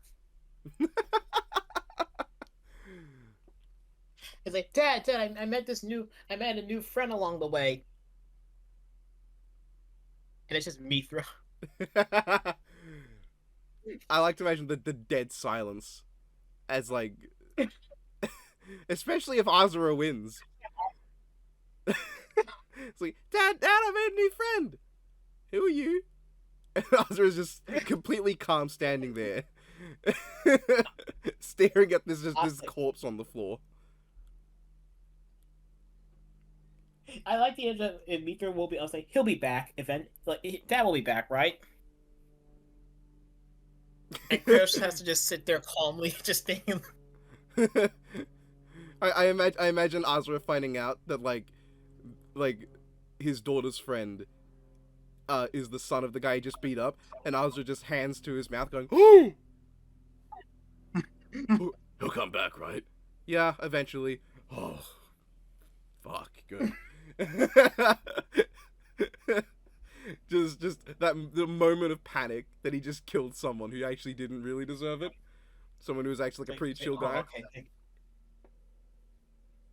And Trey's like, Dad comes back all the time, and Freya's just kind of to be there in the background, just kind of like, oh man. Oh. Then again, he might be able to just force his way out of.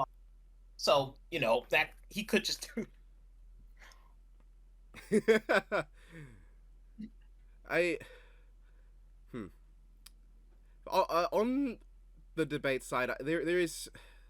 I'm still hung up a little on the Power of Hope thing, because I feel like it's kind of lame, given that it happens like at one point in one game and is never addressed again. But if Death Battle uses it, I could see them argument of like, you look at the category section, they're gonna do like strength. That have to imagine that's gonna go to Azura, not because he's stronger, but because I don't think they're gonna use the really high ridiculous arguments to Kratos, and I think they're just gonna say their strengths equal. Azura would get stronger a lot faster. Speed, Kratos. They're gonna give it to Kratos. Arsenal, Okay. Kratos. Skill and experience, I think, is an interesting one. I I imagine what's gonna if they were to make category, it'd be like strength, speed, versatility, I guess regeneration or healing or yeah, I think something along this I line. could see regeneration being the last one, like the one they focus on. Uh, and while it'd be called regeneration, it would be who can nullify the others better. And it'd be a case of Kratos has ways to nullify regeneration and or suck away like what causes Asura to regenerate, while Asura can't do anything to stop the power of hope just bringing Kratos back beyond like pounding Kratos into a bloody pulp, which is going to be a lot harder because the power of hope amped Kratos up so much that like Zeus was not able to do anything to him. Yeah, So I imagine the power help is gonna be kept like on the down low and not the main. Like the main focus just be the blade of Elias yeah, because that's like an iconic weapon, and it's a lot easier to just in the context of this fight to sell it as yeah, this thing that explicitly drains godly energies and stuff. That's kind of its whole thing.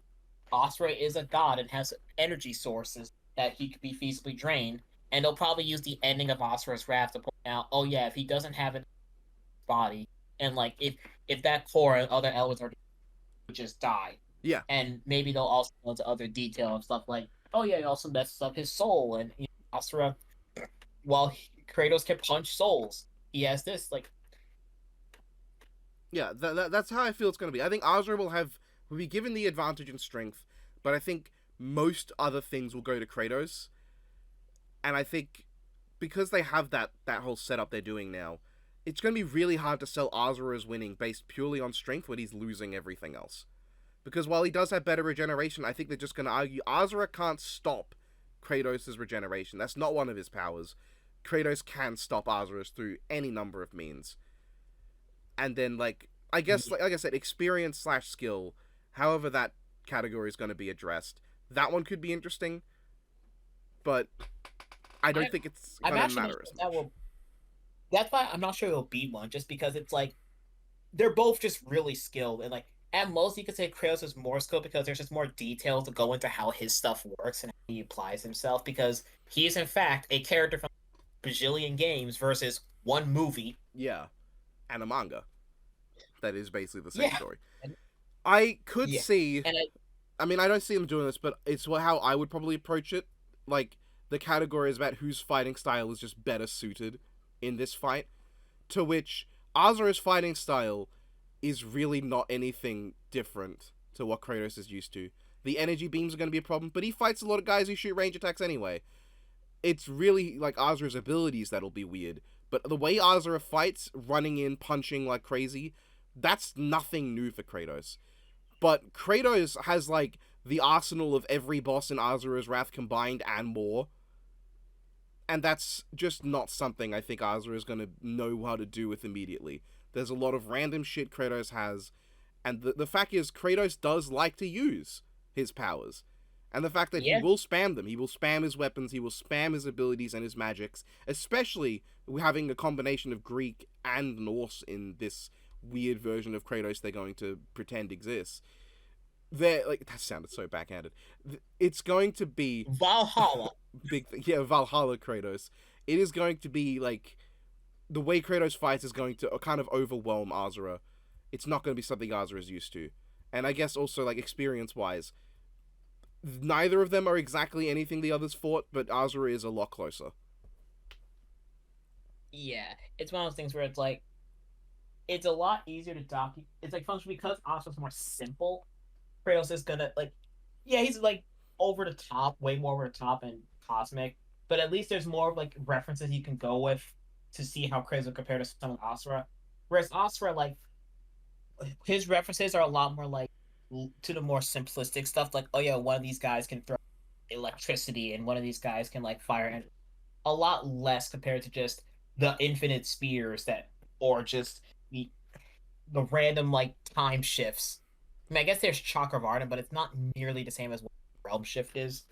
Yeah, and I guess like the whole argument of Asura just gets strong enough to beat Kratos to death. I don't know if Asura like his ability to increase in speed will be enough at that point. It definitely Because wouldn't be enough of at least not in a way that you could feasibly quantify about going into massive emotions because it's not like there's any multipliers or anything. It's just the inherent factoid of if he's close to someone in strength, that's kind of a problem for them. yeah, But so I've not seen people argue that Asura gets faster the angrier he gets, and I think that's because his becoming faster in the end is not something the writers really thought about, but him getting physically stronger is a whole point of the character. I think he does like would just get faster if how mantra works. But it's again it's one of those things where you have there's not really a quantifiable way to assume we okay, would he go from trillions times faster than light to quadrillions at the bare minimum? And then there's possibly the fact that they just might make Kratos infinite in speed. Yeah, if Kratos is infinite in speed, then I think Asura is just screwed, because while he may get strong enough to just flick Kratos in the nipple and instantly wipe him out into nothing but particles, how's he gonna do that? How's he gonna actually hit the guy? The guy is infinitely faster and can also alter time as well. Yeah. I hope somehow if he's infinite in speed, it somehow comes back to Thor. However, it won't, but it would be fitting for the continuation of the Thor speed feat. But it's not Marvel Thor this time. That would be pretty fucking good, yeah. So the baseline is, I do think the matchup is close. Like, I don't think it's super close. It's not Bowser versus Eggman, where you could sneeze in the wrong direction and you'll find someone who has a different opinion to you. I just think that it's not a complete stomp the way a lot of people are acting on both sides, to be clear, on both sides. But I think the arguments in Kratos' favor are going to be what Death Battle would use more. And I just think the simple argument of Kratos just removes Asura's ability to regenerate, and at that point he has all these different things to gradually beat Asura to death, will be a factor, especially with that speed advantage. Yeah. That's kind of how I'm seeing the picture. It's going to just be framed as, yeah, effectively, can he get killed before Oscar gets too strong? And with so many options, generally that's just kind of generally how they operated before. And just if a character has a lot of options and they aren't useless, it will generally work. It worked for Madara. It worked for Obito. It worked to some extent with Bowser. It's a little bit weirder there, but it did work there. It, Screwed that I had to mention too. Uchiha's Both I guess Uchihas are relatively I can both Uchihas are currently on my desk right now. I guess Obito and Madara. I guess in a twisted sense. In the twisted sense, I could also use the Uchiha that didn't win this episode as proof of if they didn't find the abilities useful, it matter. Yeah. Because I guess regardless of how you actually think the episode should have went, the logic of thinking was if he resists everything, then it would not help Sasuke. Yeah. And now Oscar does resist a fair bit, but everything is the key word there. And unfortunately, aside from petrification and potentially soul removal, he doesn't resist all the important things. Because if Azura resisted power nullification, regeneration nullification, like energy draining to that extent, resisted the concept of mantra being erased from existence, if he could resist those things, then it wouldn't matter if he couldn't resist a bit of lightning on the chest. Which he couldn't, so it helps him. So it isn't just it is a matter of it's not just that he doesn't resist everything, it's that the stuff he doesn't resist is pretty fucking important for him to resist. Stuff he kind of needs to resist. Yeah. And I think it's just the way, with how these categories are sort of set, it would just be like it feels like it would be a good way sort of to sell Kratos winning without and like riding the line of just he doesn't just win purely on the idea of Kratos is stronger. Yeah, I think the It's like hardest riding the sell line. is speed. Yeah, speed is gonna be the primordials are that footage is gonna be made so pretty to make sure it's Yeah, and I guess the primordial it is lucky that is a direct feat and there's no it's a direct on-screen feat. Yeah.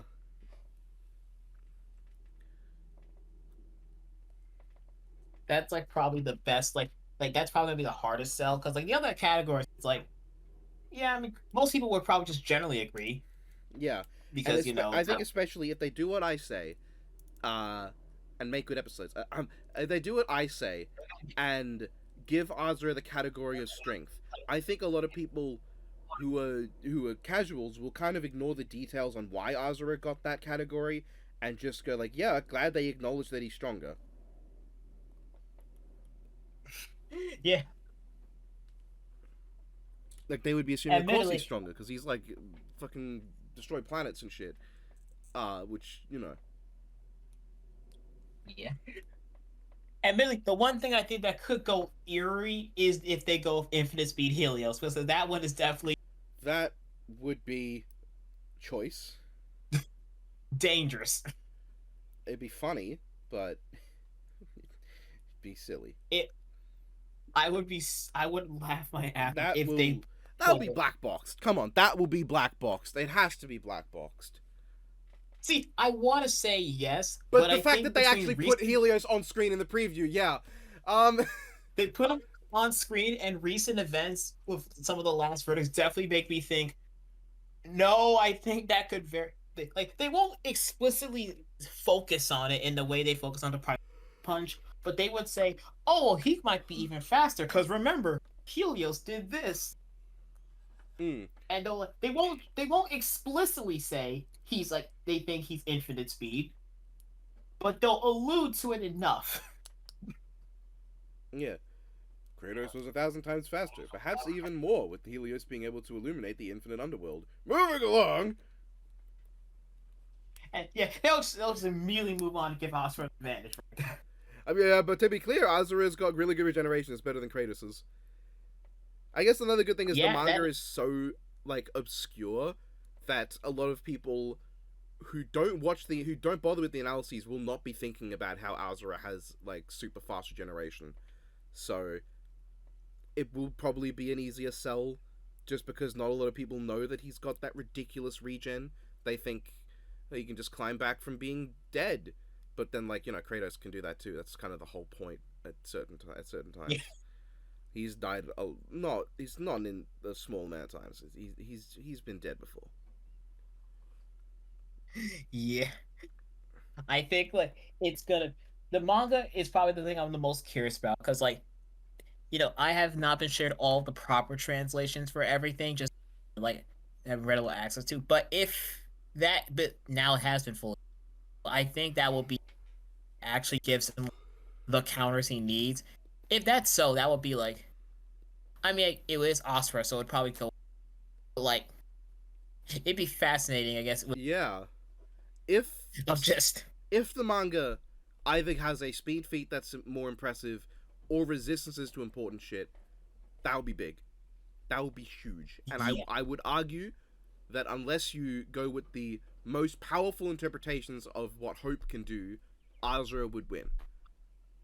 yeah, So it, that's the bottom line, I yeah, guess. yeah.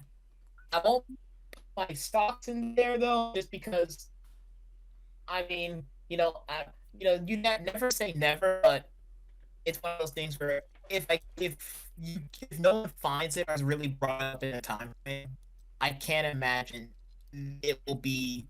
Like, I guess by the time the episode comes out, it will have like the specific hidden mystery details. Like we're not getting like a DVD extra or something like that.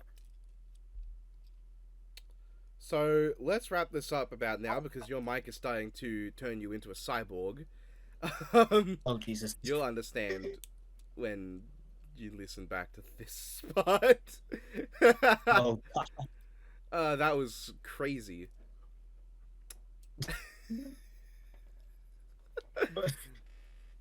So oh I God. think this is a very on topic one. I think we've covered the basics and the not basics. I think we've gone over it well enough that I would happily say that I think Kratos should win. I think Kratos will win. And I think there is an argument for Azura that is still very strong, and that the unknown of the Azura's Wrath manga gives Azura the potential to really surprise us here. That's effectively my thoughts. I guess compared to like some of the others we know about, this is probably the one like I'd say the one the bet I have in mind is the one that's the most likely to go wrong out of like the ones I've had, which feels weird because it feels like a match that like it feels like if you ask people in specific, oh yeah, it's super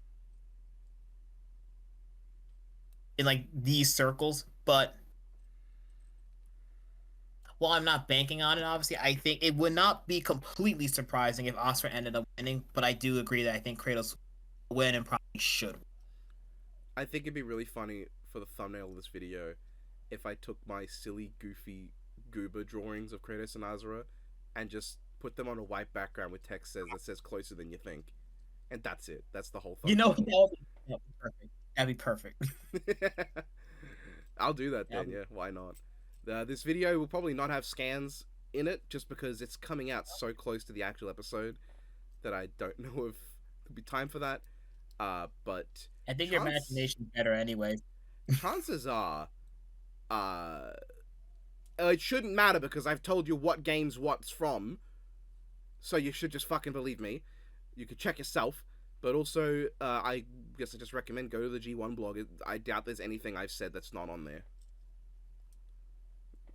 I mean, I would just say the fact that we're dealing with Asura's wrath here, I would like it. You're dealing with Kratos is just so documented as is because he's been at every level in verses at some point, Yeah.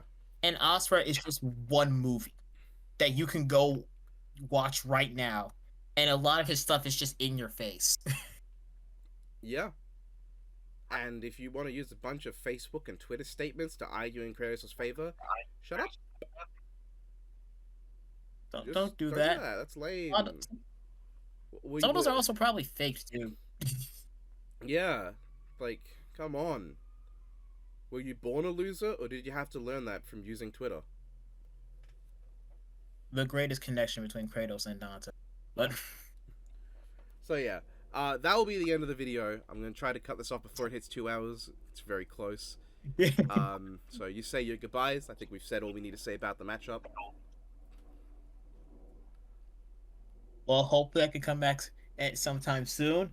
Hopefully I won't be put on a stake for my Omni Man Bardock prediction. Hey, most people agreed with you though. That's the thing. More people probably agree with your take in that video than the actual death battle. I'll farm clout from it. Why not? He was correct and also predicted what death battle would do. So, yeah, hopefully when you come back, it's not for Shulk versus Lightning. I'll fucking have to end it. I'll end it all there. Oh, I'll just talk about how much I like Xenoblade and how much I don't like Final Fantasy 13. I feel like I'd just be a hater, like a reverse slash little hater. It would honestly, I might just dodge a prediction for that because it's going to be hard to be impartial. I just really don't like Lightning, and I don't want to just make. There's enough hate fests out there for people who share that opinion, but I don't want to just make all the people who actually do like Lightning super uncomfortable. So, fuck. Yeah. But yeah, so that's that. Have a good one, everybody. This was a nice on-topic prediction, which I know everybody has been bugging me to stop getting off topic all the time when making these. You happy now? I can't hear you. Sorry, you're commenting. I can't hear what you're typing. Oh, I didn't say anything. I was talking to the audience. Oh, I was about to say. Oh. All right, so have a good one, everybody. Say goodbye. That one was a cue for you to say goodbye to. Oh, goodbye, everyone. That was not a threat.